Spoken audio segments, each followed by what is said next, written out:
Apple technology is by far the most popular technology in the world, and each of its new products constantly attracts great attention from the public. Also, no less discussion is caused by rumors about the upcoming production of the technological giant.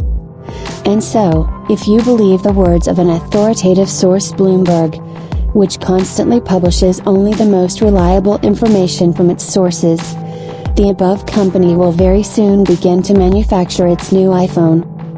But why? After all, more recently, the new flagship iPhone 11 went on sale. And if you again believe the words of Bloomberg, then this newest smartphone will not be included in the main flagship line, but in a more affordable one, in which so far there is only one phone, everyone's beloved iPhone SE. The company, as it is not difficult to understand, has not abandoned such a popular family, and is now going to please us with the next, most affordable iPhone from the entire series. Full-scale assembly of the device will begin in February, and they will present it to the world and launch it in March. And in general, after a rather long lull over the iPhone SE2, a new rumor from an extremely reputable publication leads us to believe that this very iPhone SE2 will indeed come out in the near future.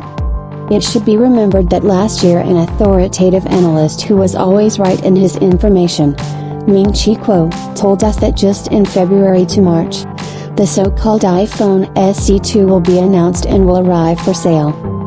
And if we refer to early rumors from all of the same two sources, then we know that most likely the new smartphone in terms of design will be very similar to the iPhone 8 and will have, accordingly, a screen size of 4.7 inches. If we talk about the internal filling, then the smartphone will probably work on the basis of the latest Apple A13, which is in the advanced iPhone 11. It is also known that the smartphone will have a way of identification not through the face using Face ID, but using your finger at the expense of Touch ID.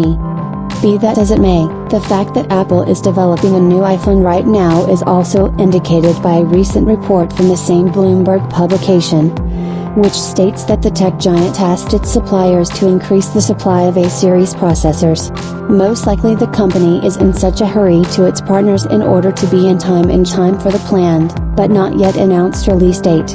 In general, if Apple's new phone will really have the price that iPhone SE had at one time, then the device certainly expects success, since many people love iPhone, but are forced to buy low-cost smartphones on Android.